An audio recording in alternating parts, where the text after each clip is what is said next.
Before we begin with this video, I'd like to state a few things. This video contains some graphic stories coming from several emergency workers such as police officers, EMTs, and firefighters. Some of the stories are short while others are a bit longer. I would also like to show my respect to all of the people who work these types of jobs, and I can't imagine what they go through. I also ask that you please be respectful in the comments, as these jobs are not easy. If you have a weak stomach, this may not be the video for you. Viewer discretion is advised. That being said, let's begin.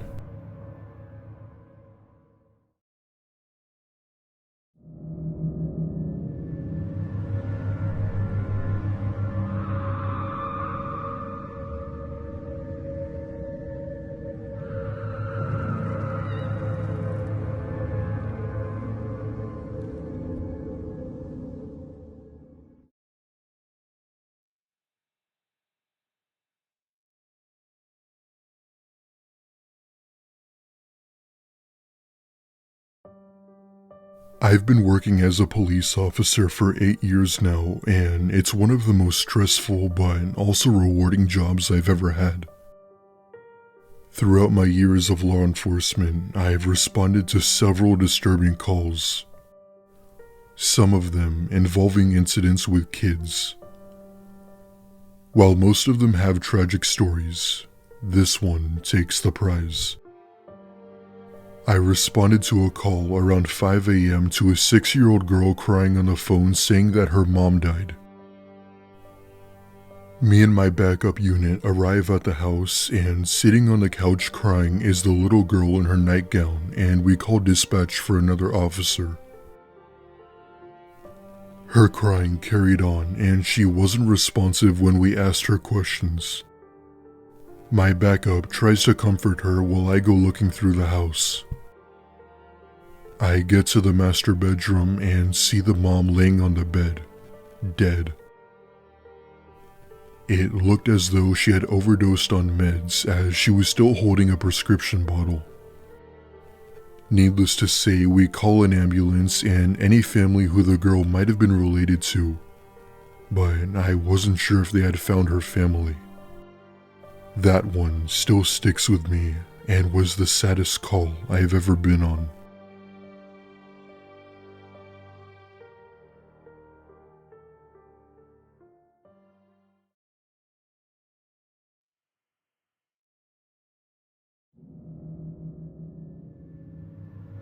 There was a beautiful 17-year-old girl whose mother left her home alone for the weekend after a verbal altercation. The mom knew the daughter had a history of depression and suicidal ideation and left her alone to think about what she did. The daughter hung herself in the garage with an extension cord.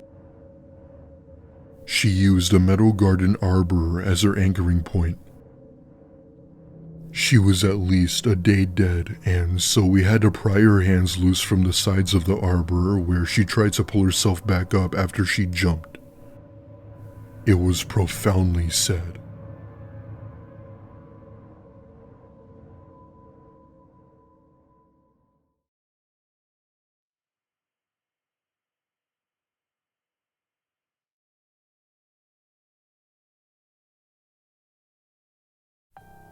I've been working as an EMT for 5 years now, and it's one of the most toughest jobs I've ever had. Not because of trying to make sure you have a fighting chance of living, but because of the tragic calls we had gotten. The calls with children, however, are the worst. I've responded to a lot of calls during my time as an EMT, and they were all horrific and saddening. This one, however, still sticks with me. So, there's a dad and his 7-year-old son in the car while on their way fishing. The dad is driving completely wasted, and the young boy is in the front seat with no seatbelt on when they crash into a large tree, Kid dies instantly, and the dad flies through the windshield surprisingly with only minimal injuries to his leg. We arrive on scene and try doing CPR on the boy, trying to get a pulse, but was unresponsive. At this point, the father is so drunk that he doesn't even know what the hell just went down and can't comprehend anything. My FTO and I had to practically pin him to the ground until police arrived, as he was acting aggressively towards us. He was charged with manslaughter and was sent to a mental institution where he was a wreck after he realized what had happened. As for the boy, well, we were never able to bring him back. The impact of the crash had caused severe damage to his brain and orbital, which meant that there was no hope. I just had my first child, and I try not to respond to calls with kids anymore.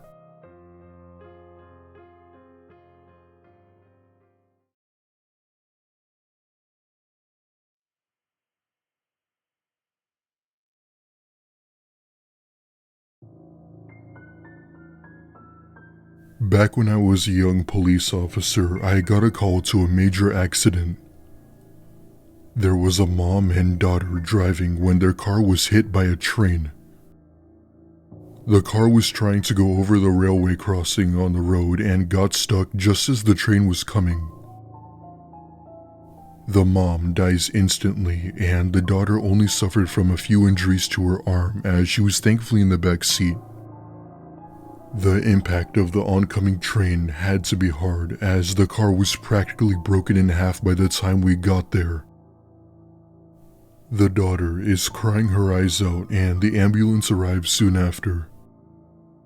I had just gotten engaged with my wife at the time and can't imagine the pain of the little girl's father. It was terribly sad.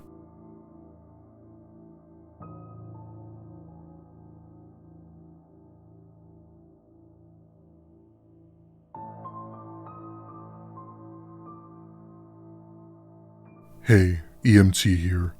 Got a call one night responding to a 9-year-old girl crying over the phone. She was very hesitant of speaking to the operator as she couldn't stop crying, but they traced the call when we arrive at the house. When we get there, the girl would not open the door to let us in, so we attempt to break down the door with the help of an officer. It was easy to get in as the door was corroded to hell. The very second we get in, we find the girl sitting in a chair looking depressed with the phone still in her hand and a man dead on the floor. The only thing she said to us was, "He made me watch. He said it was my fault. Will he be okay?"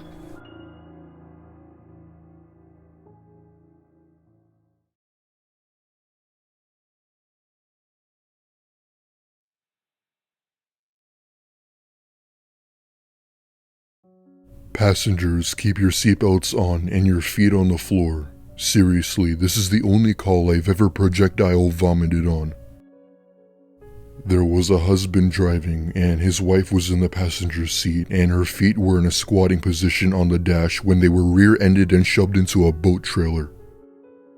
Her left femur turned to powder when it made contact with her left shoulder, shattered both her tib and fib.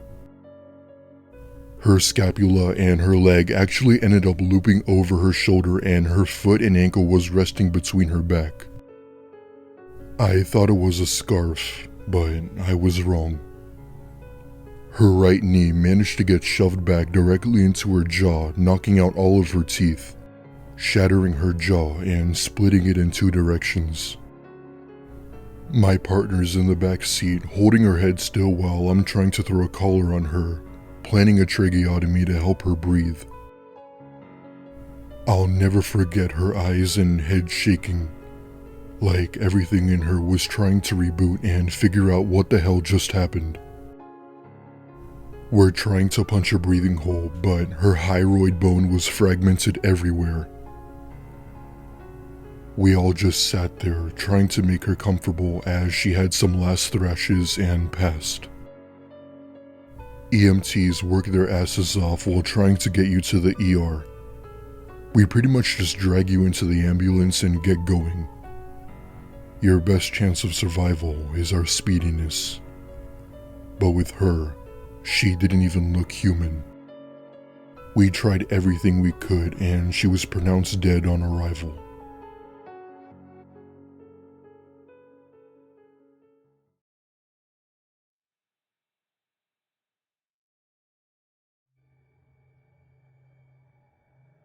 I've been a law enforcement officer for about 3 years now, and it's one of the most stressful jobs I've had. I got a call a few days ago at around 1 a.m. that really made me on edge and scared for my own children. There was a mom who had left her 5-year-old son at home as she had forgotten something at her job and left the front door open. About an hour after she had left, 2 men enter the home and find the boy playing with his toys. They didn't harm the boy, but took all of his toys and went through every room looking for valuables. They stole all their food and the house was ransacked by the time they left. The only reason we got a call was because the boy ran to the neighbor's house where they let him call the police as they didn't want to get involved. We enter the home and search around, and when the mom got back, my FTO really let her have it. Nobody was injured, but the mother was charged with child neglect. It's really upsetting to know how careless she was.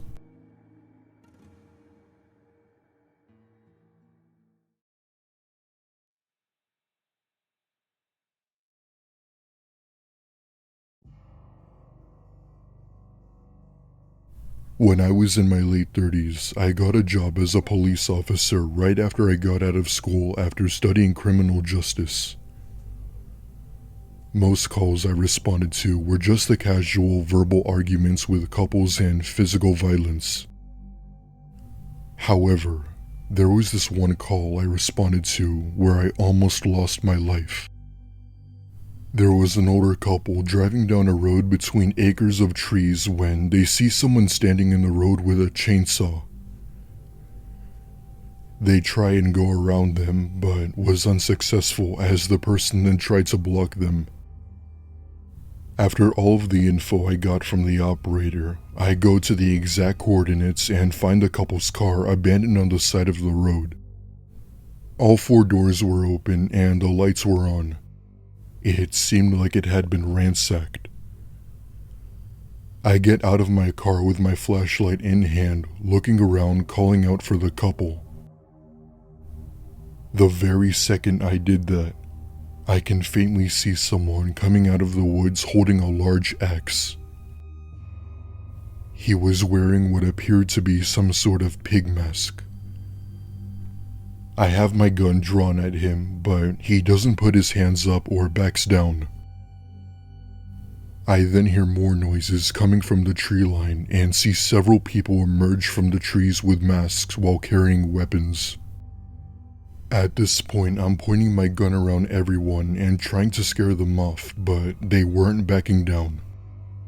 No matter what tactic I learned in my training, it still didn't seem for them to comply. I get on my radio and call dispatch for immediate backup, and right then, one of them puts their weapons down as well as the rest. It seemed they had given up. I then tell dispatch that I had the situation under control and knew that if I had called in, they would kill me. One of them grabbed the axe and said 2 words that still haunt me. Get out. It was a little hard to hear, but I comply and get back in my cruiser and sped off down the road. I still don't know who those people were or why they were there, but I'm pretty sure they had something to do with the disappearance of the couple. I wasn't an officer for too long after that one.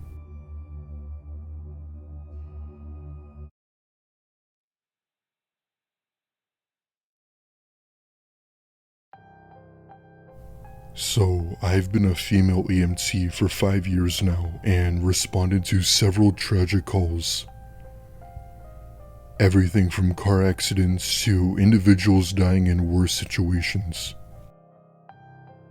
These situations vary from time to time, and we aren't allowed to decline a call if we thought it was too upsetting.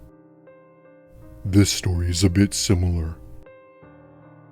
We responded to a call to a car on fire on a busy highway. The car was going 30 miles above the speed limit on the interstate highway and had a full-on collision course with a huge truck. What caused the fire was unknown, but our best guess was that it had to do something with the battery. When we arrived, we see a black SUV on fire on the side of the road and a man on fire. The vehicle is in flames and black smoke is everywhere, and we can't get it under control until the fire department arrived. With no water in the ambulance, we had no other choice but to stand there, watching him roll around in flames. I'll never forget the screams he made while he was on fire. It doesn't even sound human. Thankfully, the fire department comes and they spray him off, where he was thankfully flown to a hospital via helicopter where he was pronounced dead. I cried my eyes out that night, knowing that there was no way to save him and why we didn't have any water.